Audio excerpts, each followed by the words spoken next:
가동에 즈음한 입장 발표하겠습니다. 존경하는 국민 여러분, 내란의 밤 1주년이 다가오고 있습니다.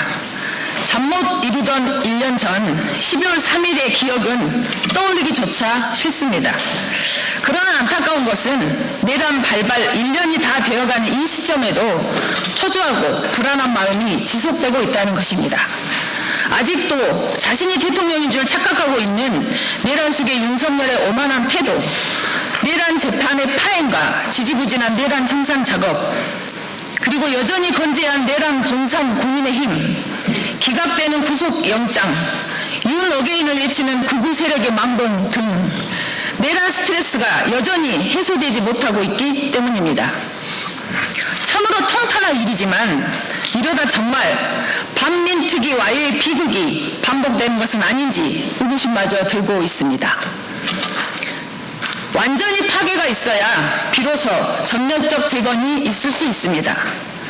늦은 감이 없지 않지만 헌법 존중, 정부혁신 TF 출범을 계기로 내란 청산 작업의 가속화, 사회 곳곳에 숨어있는 내란 세력 발본색원, 내란 부역자 및 부하 수행자들에 대한 단호하고 철저한 조사가 이루어지길 기대합니다. 그리고 TF 활동을 바탕으로 내란 부역자들에 대한 예외 없는 차별, 처벌, 내란 분산, 국민의힘에 대한 정당 해산 청구, 내란 특별재판부 설치 등 가용 가능한 법적, 정치적 수단을 총동원해 내란의 뿌리를 완전히 드러내야 합니다. 대한민국은 리모델링이 아니라 전면적 재건이 필요합니다. 내란 세력과 내란 기반의 안전한 파괴로부터 대한민국의 전면적 재건을 시작해야 합니다. 공정성과 진정성은 내란 청산의 가장 강력한 동력입니다. 지난 9월 더불어민주당 내란 특검 대응 특위는 서울시와 부산시에 내란 부하 수행 정황을 파악하고 행안부에 감사를 촉구한 바 있습니다. 철저한 조사로 내란 부하 수행이 확인된다면 오세훈과 박형준 시장은 반드시 법의 심판대에 세워 엄중한 처벌을 실현해야 합니다. 그러나 내란 부하 수행에 나선 자들이 과연 오세훈, 박형준밖에 없겠습니까? 민주당 출신 단체장들의 불법 계엄 동조 행위는 눈 감아주면서 국민의힘 출신 단체장들의 행위에 대해서만 조사한다면 TF는 반드시 불공정 시비, 내로남불 시비에 휘말리게 될 것입니다. TF 활동이 불공정 시비와 내로남불 시비에 휘말리면 한낱 정쟁거리로 추락할 뿐입니다. 내란 세력 척결은 이중 기준으로는 절대 실현될 수 없습니다. TF가 불필요한 불공정, 내로남불 시비를 차단하고 국민적 지지와 공감대를 얻으려면 집권 여당인 민주당 출신 단체장들의 불법 계엄 동조 행위도 철저하게 조사해야 합니다. 민주당의 선제적이고 공정한 조치를 촉구합니다. 공직자는 국민의 신임으로 선출된 사람들입니다. 공직자가 헌법 수호의 책무를 저버리고 국민의 신임을 배신했다면 이에 대한 처벌은 더욱 가혹하고 무거울 수밖에 없습니다. 한 가지 사례를 들어보겠습니다. 아시다시피 12월 3일 윤석열에 의해 발표된 비상계엄, 계엄사령부 설치, 포고령, 행안부의 지침은 모두 헌정질서 전복을 위한 위헌, 불법 내란 행위고 내란 동조 행위였습니다.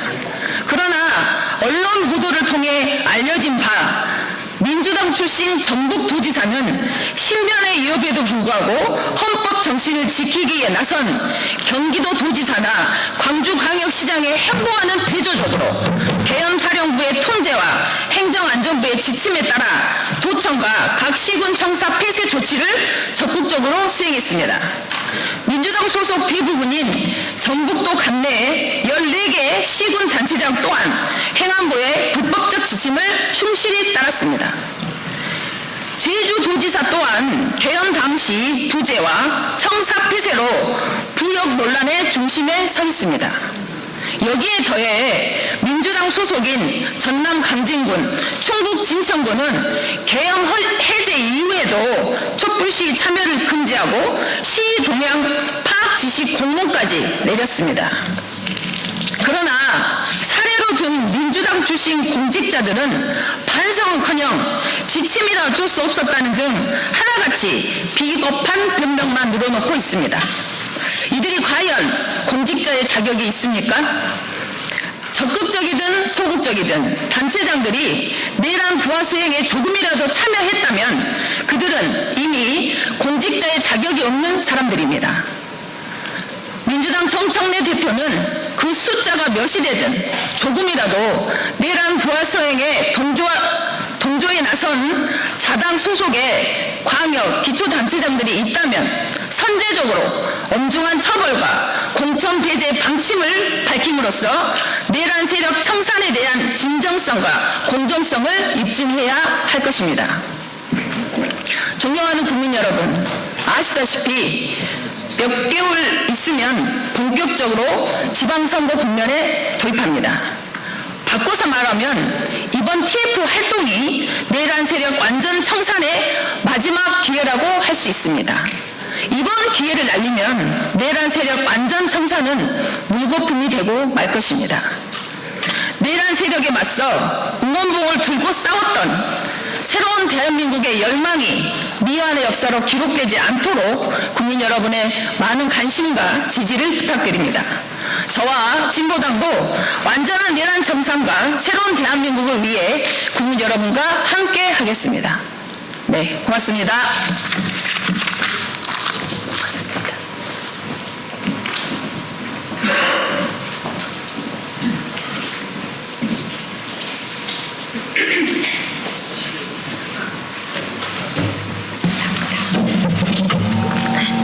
안녕하세요. 어떻게 손이 쥐가 나시겠어요? 네, 진보당 부대변인 김도연입니다. 오전 브리핑 시작하겠습니다.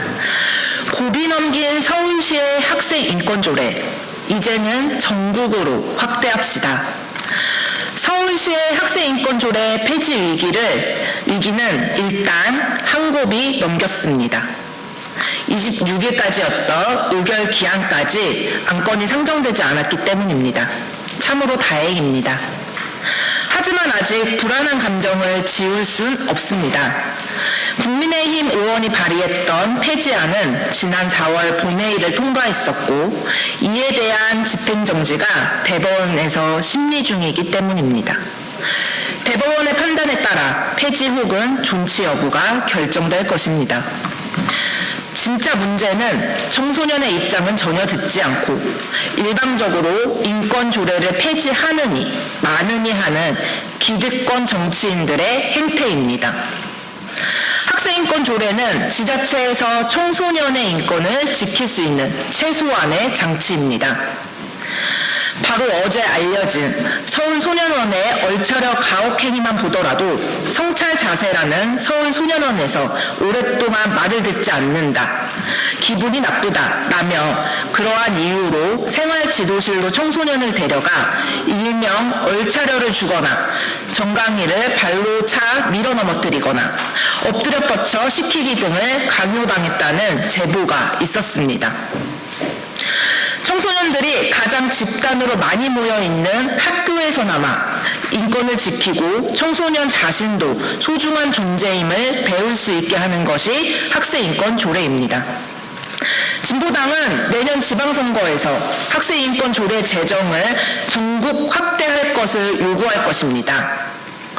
12.3 불법 계엄을 겪으며 민주주의에 대한 목소리는 다양해졌고 청소년 또한 내란을 막은 주역으로 광장에서 동등한 시민이었습니다. 이들 스스로가 자신을 지키기 위한 노력에 우리 사회가 응답해야 합니다. 이상입니다. 고생하셨습니다.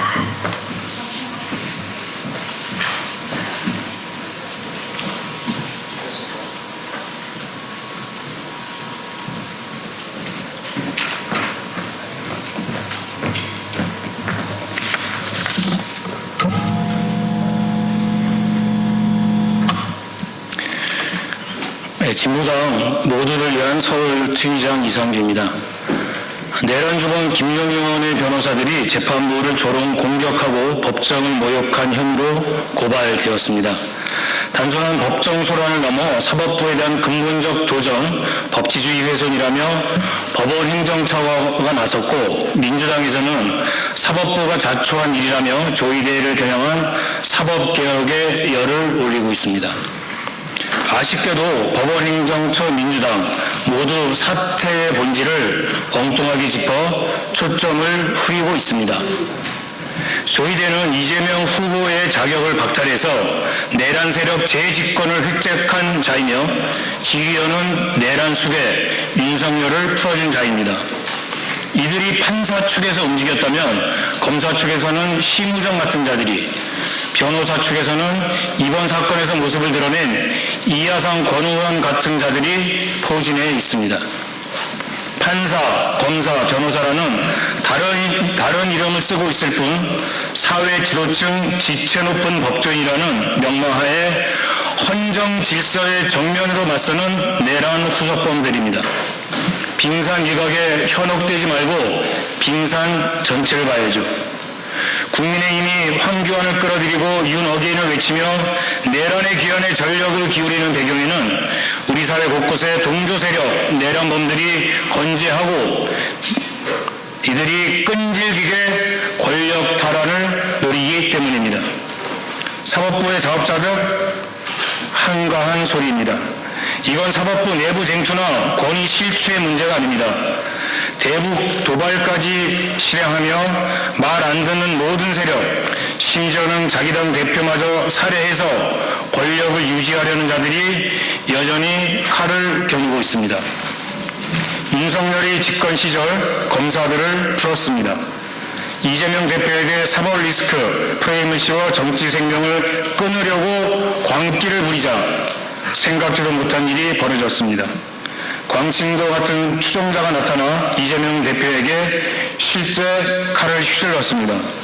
집권층의 혐오와 폭력이 금세 일반인에게 번져간 것이죠. 이번 사태를 방치하면 서부지법 폭동과 함께 우리 사회에 극우테러, 혐오 폭력이 전염되고 침투하는 잘못된 신호가 될 수 있습니다. 공동체를 지키고 평범한 시민들의 일상생활을 지키려면 권력의 굶주린 자들의 난동을 제압하는 한편 사회적 대응체계도 점검하고 재정립해야 합니다. 이태원 참사, 윤석열의 비상계엄에서 나타났듯 행안부, 소방청, 경찰청, 자치단체는 시민의 안전과 생명을 지키는 본연의 임무를 여러 번 저버린 풍부한 전력이 있습니다. 오세훈 서울시장이 진심으로 서울 시민의 안전과 행복을 위해 노심초사할까요? 한강버스 운항을 가능하는 그 아집의 선거 욕심은 보여도 시민 안전은 보이지 않습니다. 걱정입니다. 이럴 때 서울시라도 정신을 차려서 언제 어떻게 벌어질지 모르는 사회적 재난, 사건, 사고에 대한 대비를 제대로 해야 할 텐데 말이죠. 내란 세력이 머리를 쳐들고 달려듭니다. 지방선거를 앞두고 권력 탈환에 박차를 가하고 있습니다. 총체적 대응이 필요합니다. 중앙정부는 중앙정부대로, 지방정부는 지방정부대로 자기 할 일을 해야 할 때입니다. 서울시는 서울 시민의 안전을 위해 최소한 소방, 경찰, 자치정부로 이어지는 재난대응체계 점검과 정비에 만전을 기할 것을 촉구합니다. 감사합니다.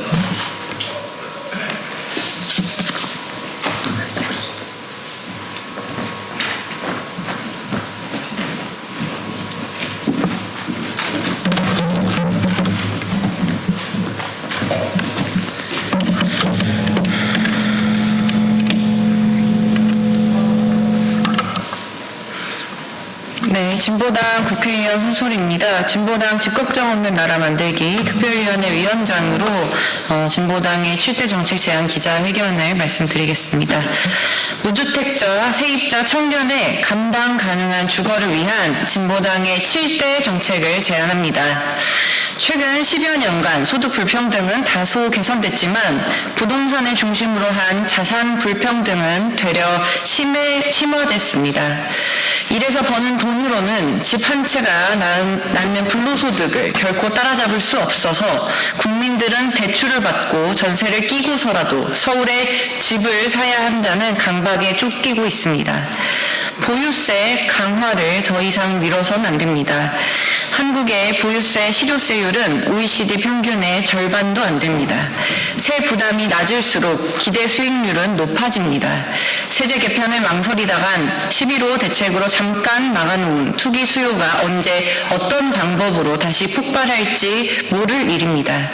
조속히 부동산 불로소득에 정당한 세금을 부과하고 보유세를 강화해 투기 목적의 주택을 시장으로 되돌려야 합니다. 그리고 주거정책을 무주택자, 세입자, 청년을 중심에 두고 다시 설계해야 합니다. 집값이 올라도 고통받고 내려도 깡통 전세로 심장을 졸이는 사람들을 위한 정책이 필요합니다.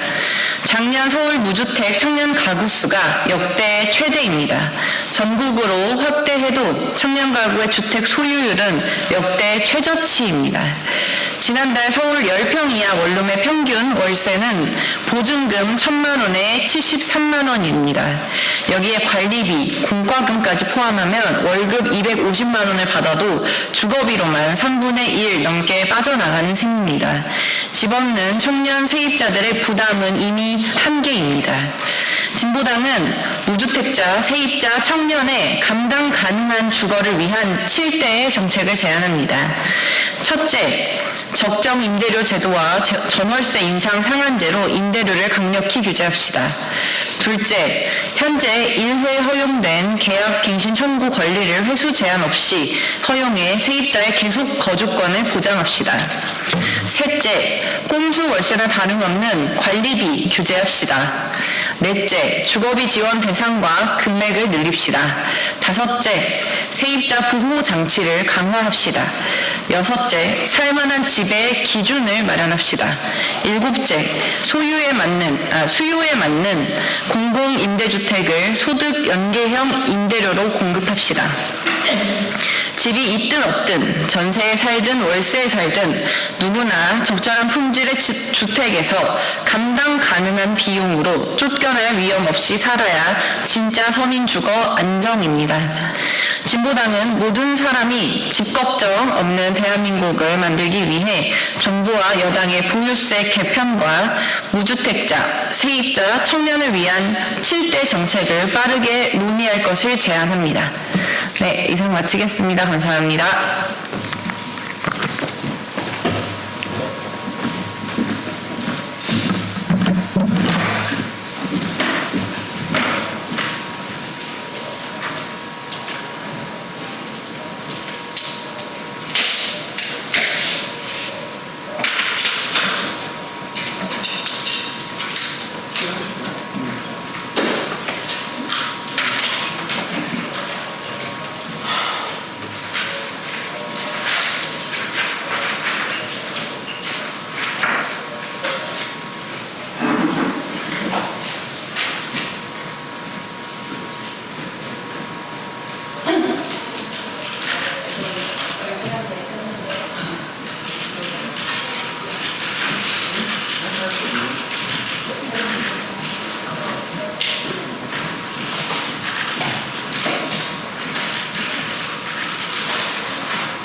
더불어민주당 대변인 김지호입니다.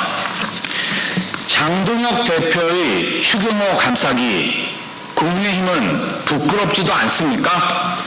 장동혁 국민의힘 대표가 오늘 추경호 의원 체포동의안이 이재명 정권 몰락의 트리거가 될 것이라고 말했습니다. 국회의원의 체포동의안을 정권 공공용 소재로 소비하는 발언 자체도 매우 무책임하지만 더 심각한 문제는 왜 장 대표가 지금 이토록 과하게 추경호 전 원내대표를 비호하고 있느냐는 점입니다. 추경호 전 원내대표가 받고 있는 핵심 의혹은 단 하나입니다. 12.3 불법개혁 당시 국회의 계엄해제 결의안 표결에서 국민의힘 의원들의 참여를 의도적으로 막았는가입니다. 당시 국민의힘 의원총회 장소는 국회 당사로 반복 변경됐고 그 결과 100명이 넘는 국민의힘 의원 중 단 18명만 계엄해제 표결에 참여했습니다. 이런 정황 때문에 해당 사항은 단순한 일정 혼란이 아니라 표결 방해 의혹으로 지적되고 있는 것입니다. 그러나 장동혁 대표는 이 심각한 민주주의 침해 의혹에 대해 단 한마디 언급조차 하지 않은 채 오히려 체포동의안을 두고 정권 몰락의 트리거라는 자극적 언사로 정치적 선동만 반복하고 있습니다. 불법 계엄의 진실은 외면하고 추경호 감싸기에는 앞장서는 모습, 이것이 과연 공당이 책임있고 성숙한 정치 태도입니까? 12.3이라는 헌정의 위기 순간에 국회가 행사해야 할 마지막 헌정소 위기 순간에 국회가 행사해야 할 마지막 헌정소조차를 가로막았다는 의혹이 제기된 인물을 왜 보호하고 있습니까? 민주주의의 안전장치를 무너뜨린 혐의를 받는 사람을 비호하는 것이 공당의 도리입니까? 국민의힘의 지금 행동은 명백합니다. 정당의 이익이 헌정 질서의 가치보다 우선한다는 스스로의 고백입니다. 장동혁 대표와 국민의힘은 추경호 의원 체포동의안에 찬성하고 12.3 불법 비상계엄 당시 제기된 표결 방해 의혹에 대해 국민 앞에 설명해야 합니다. 더불어민주당 대변인 김지호였습니다.